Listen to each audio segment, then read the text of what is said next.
Let's go, baby. Let's go. Man, oh man. What a day. What a day. Oh my. Oh my. Listen, good people, we got a lot to talk about in so little time, but we're going to get through this. You already know what time it is, man. Mr. 386, Mr. Volusia County. I be all that, baby. Halifax. If you know, you know.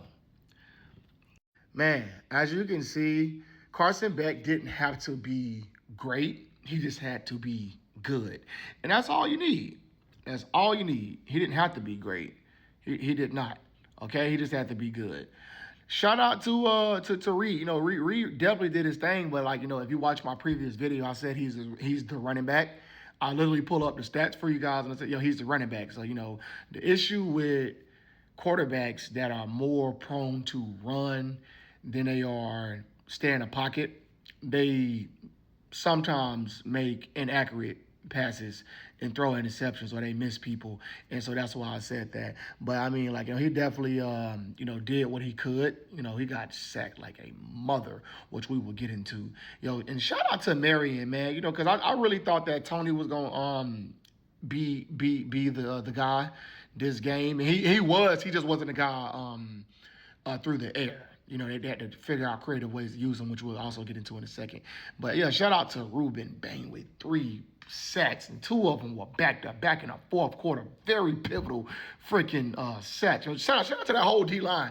Like shout out to the whole D line. Cause I forget my man name Mansour or something like that. I apologize, bro. Please forgive me. But he did his thing on the night too, cause he got a couple of sacks too. Like, dude, Miami defense just swarmed the ball. Like this was a defensive game. I know some people were a little upset because they were expecting to see, you know, like a shootout or expecting to see more points. I'm like, bro, listen, we seriously have to talk about the SEC not being the SEC of old.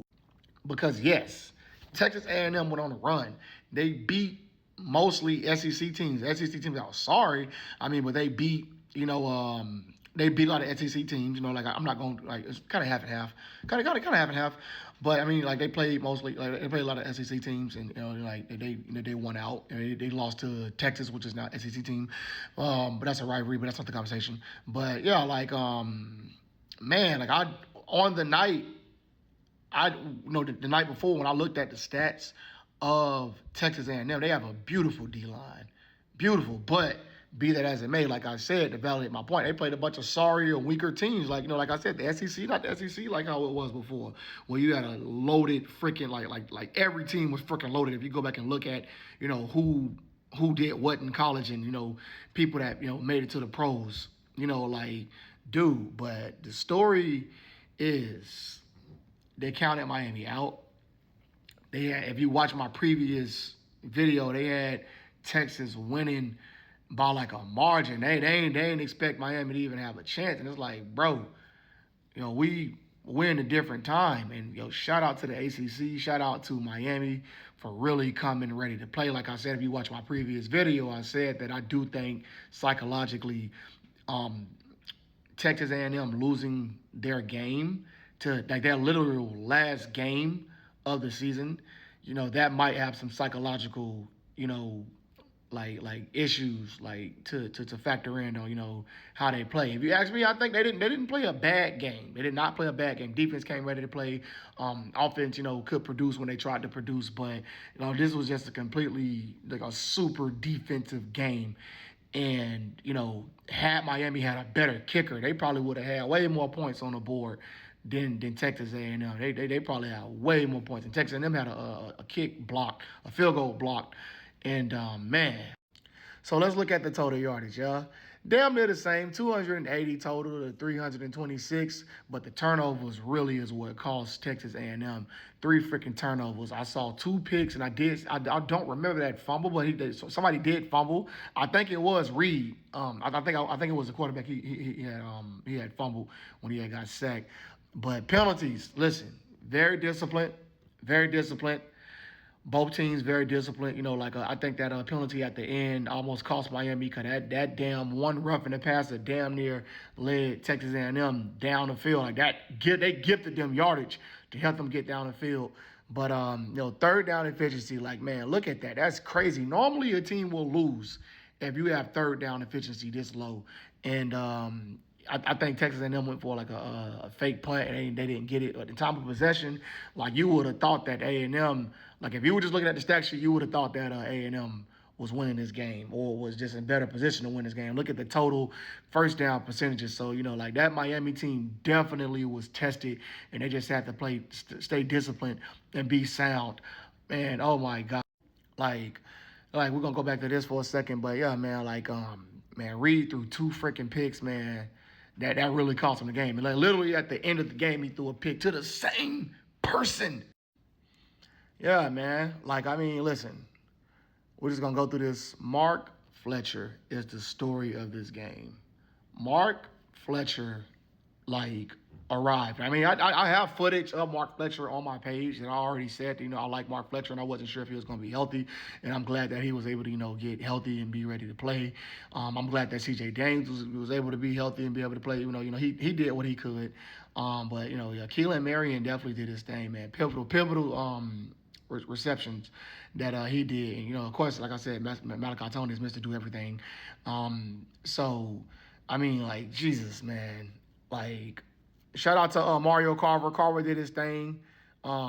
Concepcion fumbled, I think. That's why they didn't really trust to get involved. But Malachi Tony did too. But both of them fumbled. Both of them fumbled. But man, Malachi Tony, when the game was on the line, stepped up big time. Big time player. That kid is goated. An absolute true freshman. Shout out to him. All right, now we're going to get on the defense. Shout out to Keon Scott. I could have sworn that he was injured. I could have sworn that they had him on the injury report, but he was able to get healthy and, in time and ready to play. 2 sacks on the night, 3 tackles for a loss. Shout out to Jacoby Thomas. Jacoby did his freaking thing. Freaking Messador, that's what I was telling y'all earlier. Messador had, 1.5, sacks, 1.5 tackles for a loss. Ruben Bain, who I told you, shout out to that goofy ass old lineman that said Ruben Bain wasn't gonna be a problem. That boy hit him with a 3-pack, boy. Talk about it. Let's talk about it. A 3-pack of sacks, man. Did it to him, man. But man, Miami really got to the ball. Miami's defense really got to the ball. And shout out to Bryce Fitzgerald. I do have a highlight package of him coming up. That's gonna be that's going to be in my shorts. Shout out to Bryce. Bryce really did his thing, stepping up big time. I know somebody got injured. I can't think of their name. Please forgive me. But somebody got injured. But Bryce filled in and really stepped up with 2 picks on the night and a game-winning pick to send Miami to the semifinals. Oh, my. But be that as it may, people, I do think that there's a lot of film that needs to be watched. I think it was a well-designed, game calling on both sides of the ball. That was seriously a chess match. I think that was a beautiful freaking chess match. If that was a national championship, that would have been a hell of a national championship. And Texas A&M, they came up short, but they have nothing to hold their heads down for. I think they did a phenomenal job. I think their defense did a phenomenal job. They did what they could. It was a lot of back and forth, so it wasn't even like, they had the ball more, which is crazy. It's just that they couldn't convert. They could not convert. But like just a well-disciplined, defense on both sides of the ball. And this was just a chess match, a serious chess match. And, hey, Miami came out the victor, but that goddamn jet sweep, I guess it's considered a pass. It's like a flat or out route. Tony motioned one way and then motioned back. And just well-designed, great blocking from everybody. I know Fletcher was up there leading the convoy to help Malachi lead them in the end zone. But, man, that touchdown was electrifying. And it was just like a deal sealer. It was like the icing on the cake, just the silence of fucking crowd. They was talking about all this big, Miami ain't never played in front of an audience like this. Carson Beck has, but Miami haven't. But, dude, when the going got tough, they stepped up and they was ready to play. I'm very happy for Miami. Shouts out to Coach Cristobal. Shout out to Michael Irvin for being out on the sideline supporting. But, man, hey, congratulations, y'all. Y'all get ready for the next game, and I can't wait to cover it. Peace. We out. Florida on Florida violence, baby.